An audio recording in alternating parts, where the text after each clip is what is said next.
Features. So parabolas have various features according to their graph. One of them is known as the y-intercept. The y-intercept of the parabola is the point at which the parabola intersects the y-axis. And what you'll notice is that since the y-axis lies at an x-coordinate of 0, that the x-coordinate of the y-intercept will always be 0. So 0, 8 is the y-intercept, and there can never be more than one y-intercept on a function because for any given x, there can be only one y value output. Now, the x-intercepts are where the graph crosses the x-axis. And in those points, the x-coordinates may be some number, but the y-coordinate is 0. So in these cases, these are called the x-intercepts. X-intercepts are the places where the graph crosses the x-axis, and the y-coordinate is 0 because the y-coordinate is the height, or how much up and down, and they have no height. So the y-intercept is where x-coordinate is 0, and the x-intercepts are where the y-coordinate is 0. Now, another name for x-intercept is roots. Roots essentially means x-intercepts when you're looking at a graph, so we will use those terms interchangeably. Now, the axis of symmetry is a vertical line which would seemingly cut the parabola in half.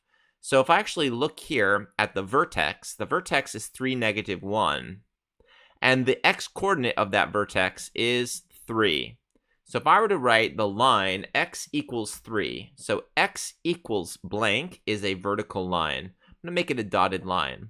I see that this dotted line is a perfect line of symmetry of the parabola. For every point on the right, there is another point on the left that is an equal distance from the axis of symmetry.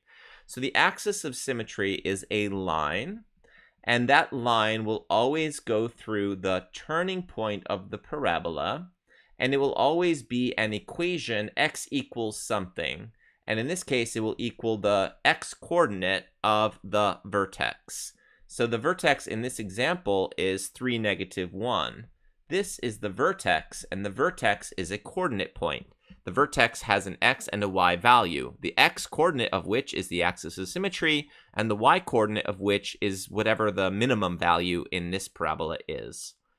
So for the first example, we're just asked to find the x-intercepts. So that is where we cross the x-axis. So the x-intercepts are points, and we see that there are 2 x-intercepts, so we'll say 2 points.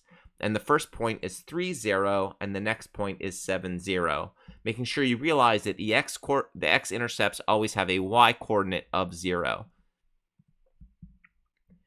In our second example, we're asked to find the y-intercept, singular, because there can only be one. So if I look down here, I see that it crossed the y-axis at point -8. So that's 1 point, not 2. And the coordinate would be 0, because the x-coordinate is 0. It's the y-coordinate, which is -8.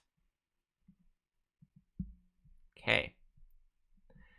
In our next example, we're asked for the axis of symmetry. So the axis of symmetry is a vertical line that goes through the turning point. The turning point is called the vertex.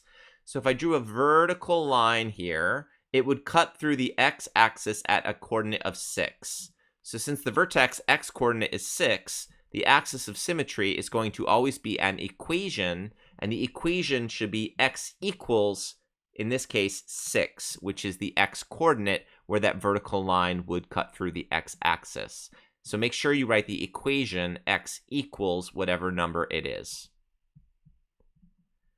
For vertex, we are going to look at the turning point. So this here is the vertex. The vertex is where the parabola goes from decreasing to increasing in this case. And that's always going to be a point, and a parabola can only have one vertex. So we will say 1 point, and the x-coordinate of that point is -1, and the y-coordinate is -9. So we'll go from -1, -9 is the coordinate of the vertex. There it is.